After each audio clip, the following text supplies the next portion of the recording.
Hello everyone, myself Sushil Kumar, Senior Lecturer, IMT College of Polytechnic, Greater Noida, Department of Applied Science. Today we are going to discuss about vector algebra. Vector algebra इसमें content होंगे position vector है, direction cosine, direction ratio discuss करेंगे, addition of vectors, component of vectors, vector joining of two points, section formula, scalar product and vector product and last हम discuss करेंगे angle between two vectors. तो vector का it is a quantity which has both magnitude and direction.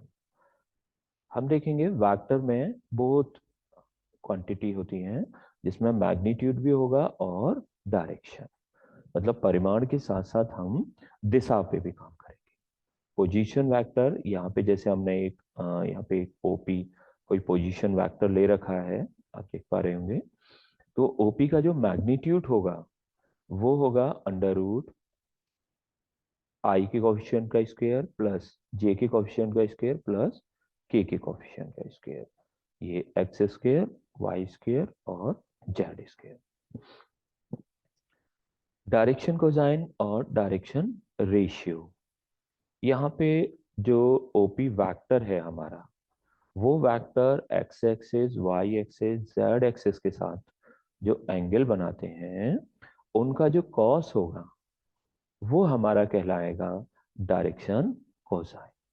ये जो हमारा OP vector था, अगर कोई हमारा वेक्टर है और एक्स एक्सिस के साथ वो अल्फा एंगल बना रहा है और वाई एक्सिस के साथ बीटा एंगल बना रहा है एंड जेड एक्सिस के साथ गामा एंगल बना रहा है, तो उस कंडीशन में cos alpha, cos beta, cos gamma are the direction cosine of vector OP.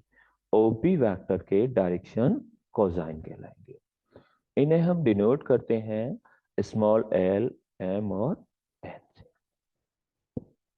Direction cosine are unique for given line. किसी दी गई रेखा के लिए डायरेक्शन कोसाइन ऑलवेज यूनिक होते हैं. ठीक है.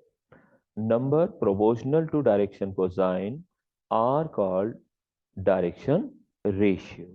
डायरेक्शन रेशियो को हम रिप्रेजेंट करते हैं स्मॉल ए, स्मॉल बी और स्मॉल सी से.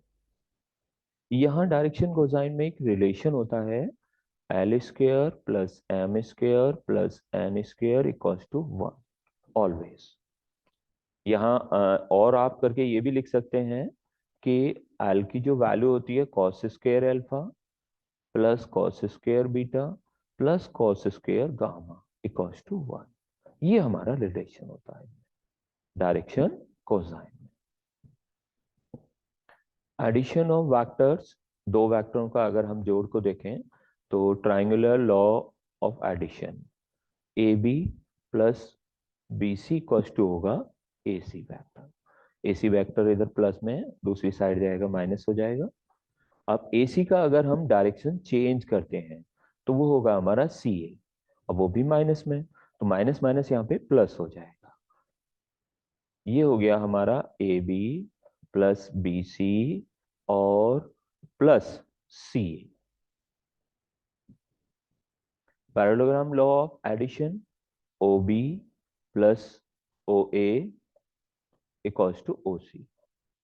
अगर पैरेललोग्राम शेप में है तो O A plus O B vector equals to होता है O C vector. Properties of vector addition, जो कम्यूटेटिव लॉ फुलफिल करते हैं वेक्टर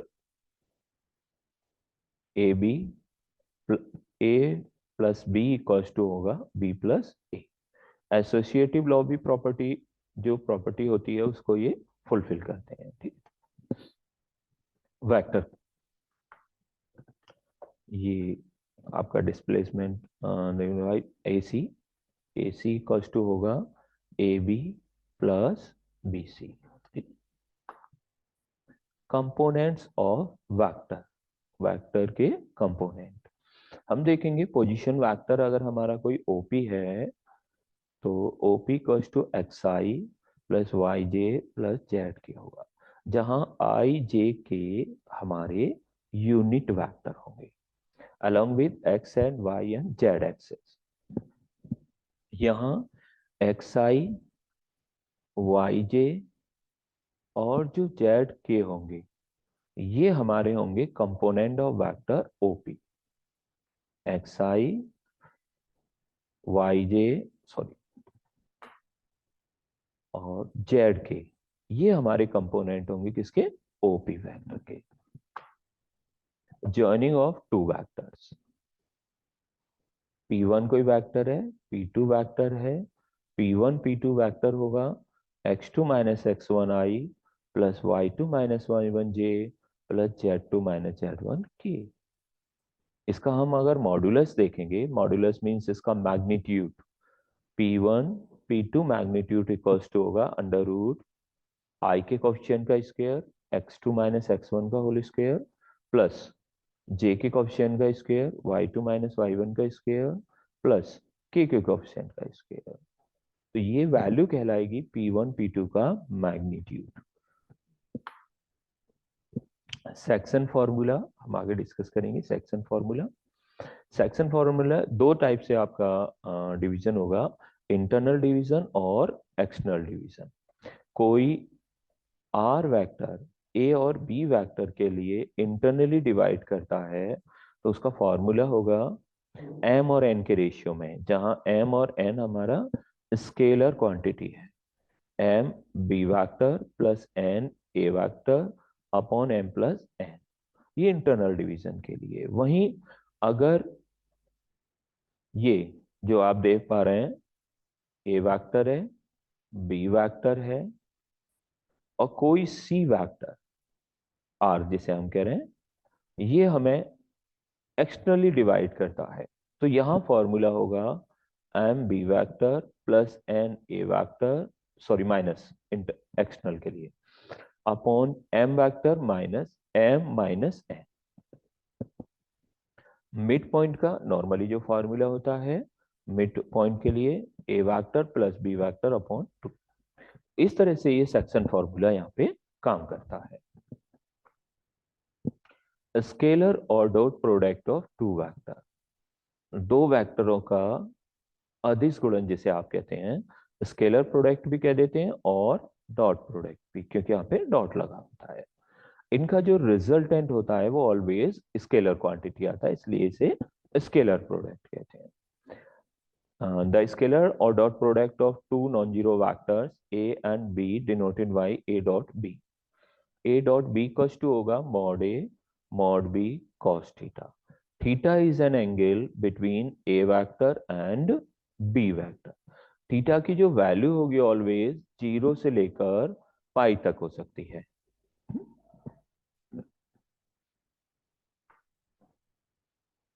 ए डॉट बी, जैसे हमने अभी कोई एग्जांपल ले लेते हैं, ए वेक्टर है ये, दूसरा बी वेक्टर है, हमें यहाँ पे ए डॉट बी करना है, ठीक है, जहां इनके बीच में एंगल नहीं दे रखा है।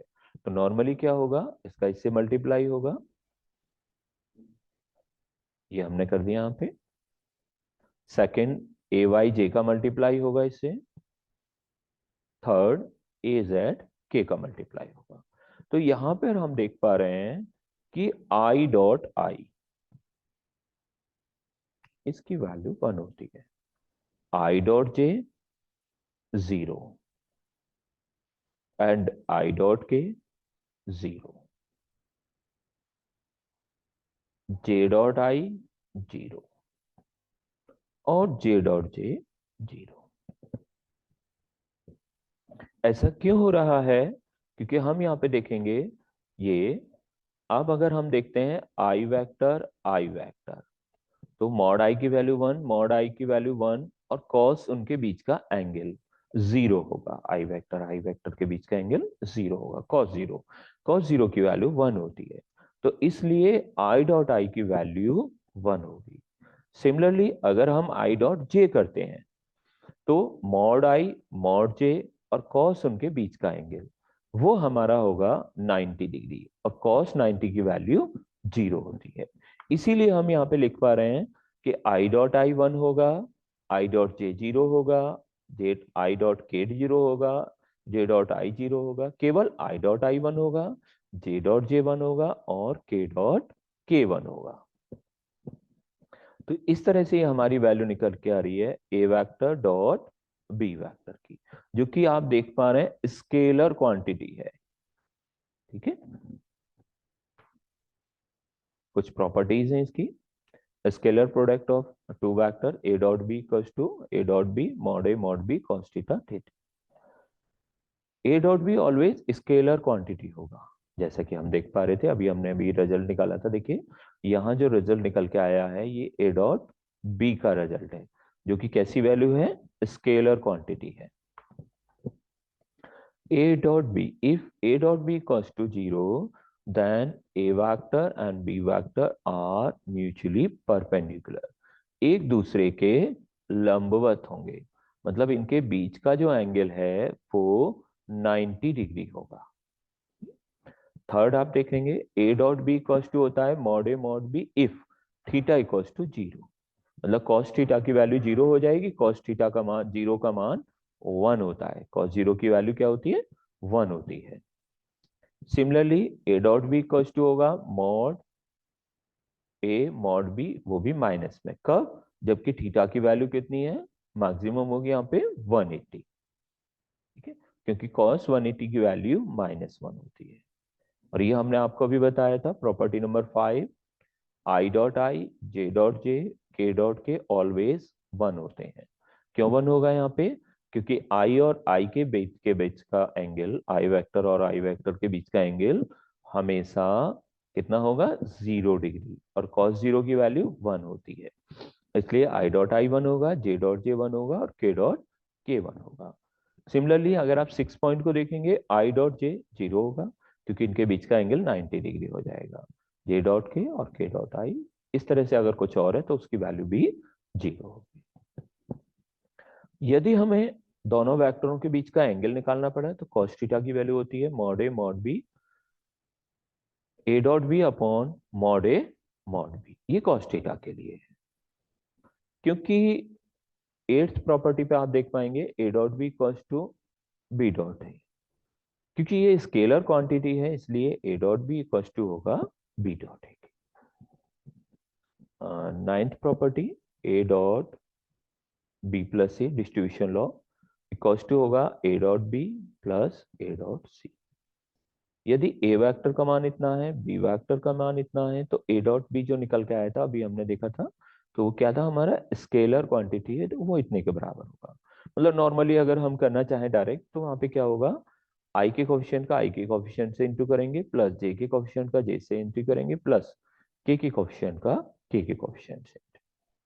तो इस तरह से हमारा निकल के आएगा A dot B equals to A1 B1 plus A2 B2 plus A3 B3।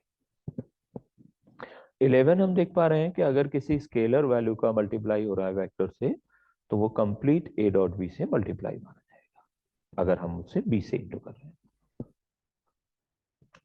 Vector और cross product of two vector, अभी हम दो वेक्टर के बारे में ही बात कर रहे हैं। तो वेक्टर प्रोडक्ट और क्रॉस प्रोडक्ट है, उस तरह से काम करता है। We are already suitable 3 dimensional right hand rectangular coordinate system में।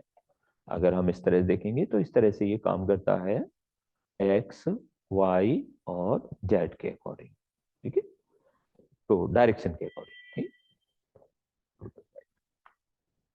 इसकी कुछ प्रॉपर्टीज हैं। A cross B equals to होता है mod A mod B sine theta N cap. ये हम फॉर्मूला तब यूज करेंगे जबकि साइन थीटा गिवन हो। यहाँ एन कैप कहलाता है perpendicular unit vector which is perpendicular both vectors A vector and B vector. और थीटा सिमिलरली स्केलर प्रोडक्ट की तरह थीटा की जो वैल्यू होगी 0 से लेकर पाई तक हो सकती है। ए क्रॉस कुछ प्रॉपर्टीज हैं इसकी। A cross B vector quantity होगी। If A cross B equals to 0 then A vector and B vector are parallel. यहाँ पर हम देख पा रहे हैं साइन थीटा है, भाई ए वेक्टर क्रॉस बी वेक्टर इनका मान 0 निकला, तो साइन 0 पे ही 0 होगा, तो उस कंडीशन में इनके बीच का जो एंगल है वो 0 होगा। आई क्रॉस आई जे क्रॉस जे, के क्रॉस के ऑलवेज 0 होंगे, क्योंकि यहाँ पे अगर हम कर रहे हैं देखो आई आई, ठीक है, मॉड आई की वैल्यू 1, मॉड आई की वैल्यू 1, साइन 0, साइन 0 का मान 0 होता है, तो इसलिए आई क्रॉस आई 0 होगा, जे क्रॉस जे 0 होगा, के क्रॉस के 0 होगा। अब बात करते हैं आई क्रॉस जे। आई क्रॉस जे जो होगा वो इक्वल होगा के, देखिए इक्वल होगा के। क्यों? देखिए साइक्लिक क्रम में चलते हैं, आई क्रॉस जे इक्वल टू के क्रॉस आई इक्वल टू जे। इसमें होगा क्या, यहाँ पे हम देखें ए क्रॉस बी के फॉर्मूले में आई जे, मॉड आई की वैल्यू 1, जे की वैल्यू 1, साइन 90 की value 1, but perpendicular N cap की जो वैल्यू होगी वो इक्वल होगी के, क्योंकि आई और जे के परपेंडिकुलर होता है के, इसलिए यहाँ पे के वेक्टर आ जाता है। Similarly J dot J cross के का मान होगा वो कितने के बराबर होगा, आई के। भाई यहाँ पे हम जे वेक्टर रखेंगे, के वेक्टर रखेंगे, और जो परपेंडिकुलर वेक्टर होगा वो परपेंडिकुलर कौन सा होगा हमारा, क्या होगा, एन कैप। एन कैप की जगह क्या हो जाएगा वहां पे, आई होगा, क्या होगा वहां पे, आई निकल के आएगा, ठीक है। तो उस कंडीशन में हम देख पा रहे हैं ए क्रॉस बी, ठीक है, ये साइक्लिक ऑर्डर में चल रहे हैं। साइन थीटा, साइन थीटा का मान अगर हम यहां से निकालेंगे तो मॉड में हमें ई क्रॉस बी लेना होगा। क्यों लेना होगा मॉड में ई क्रॉस बी, क्योंकि इसका एन कैप की वैल्यू यहाँ पे 1 हो जाएगी, जो कि क्या है हमारा परपेंडिकुलर यूनिट वेक्टर। एक 6 पॉइंट आप देखेंगे, ए क्रॉस बी इक्वल्स टू होता है माइनस बी क्रॉस ए, क्योंकि वहां पे डायरेक्शन चेंज हो जाता है। डिस्ट्रीब्यूशन लॉ फुलफिल करेंगे, A cross B, A cross B plus C equals to A cross B plus A cross C, ठीक है, स्केलर वैल्यू से मल्टीप्लाई होगा। सिमिलरली उसी तरह से दूसरा फॉर्मूला जो आप देख रहे हैं नाइन्थ, ये हम कब यूज करेंगे ए क्रॉस बी निकालने के लिए, जबकि हमारा एंगल नहीं दे रखा होगा, ए और बी के बीच का एंगल, ए वेक्टर और बी वेक्टर। तो A and B equals to होगा A cross B I J के, A1 A2 A3, ए के कॉफिशिएंट हो गए, और B1 B2 B3 ये किसके कॉफिशिएंट हो गए, बी वेक्टर के कॉफिशिएंट हो गए। इस तरह से इनकी जो डिटरमिनेंट वैल्यू होगी वो इक्वल होगी कितने के, ए क्रॉस बी के इक्वल होगी, ठीक है, किसके, ए क्रॉस बी के। ए क्रॉस बी निकालने के लिए नॉर्मली हम जो आपको फॉर्मूला बताया था उस तरह से निकाल सकते हैं, ये ए आई जे के जो कि आपके यूनिट वेक्टर हैं, ए वेक्टर के कॉफिशिएंट, बी वेक्टर के कॉफिशिएंट, और इनके हम क्या निकालेंगे, डिटरमिनेंट वैल्यू। तो जो आपका रिजल्टेंट होगा यहाँ पे, क्या होगा, रिजल्टेंट, वो हमारा क्या है, ये देखो वेक्टर क्वांटिटी है, क्या है ये, वेक्टर क्वांटिटी, इसीलिए ए क्रॉस बी का जो रिजल्टेंट होता है वो वेक्टर क्वांटिटी निकल के आता है। अब हम नॉर्मली हम देखें इसको, अगर हमें एंगल निकालना है, वो तो हमने अभी क्या सीखा, ए क्रॉस बी निकालना। अब हम देख रहे हैं अगर हम ए वेक्टर और बी वेक्टर के बीच का एंगल हम निकालें, कोई ए वेक्टर ये है, बी वेक्टर ये है, गिवन दैट इनके बीच का एंगल निकालना है, तो सबसे पहले हम ए डॉट बी निकालें। ए डॉट बी जो हमने सेकंड फॉर्मूला देखा था विदाउट एंगल के लिए, आई के कोफिशिएंट का आई के कोफिशिएंट से इंटू करेंगे, प्लस जे के कोफिशिएंट का जे के कोफिशिएंट से इंटू करेंगे, प्लस के कोफिशिएंट का के कोफिशिएंट से इंटू करेंगे। तो इस तरह से ये ए डॉट बी की जो वैल्यू हमारी निकल के आ रही है, कितनी निकल के आ रही है, 10। Next, magnitude of vector A, mod A under root I के कोफिशिएंट का स्क्वायर 1, जे के कोफिशिएंट का स्क्वायर -2 का स्क्वायर हो जाएगा, प्लस के कोफिशिएंट का स्क्वायर 3 का स्क्वायर, अंडर रूट 14 जो हमारी वैल्यू है वो मैग्नीट्यूड ऑफ ए वेक्टर है।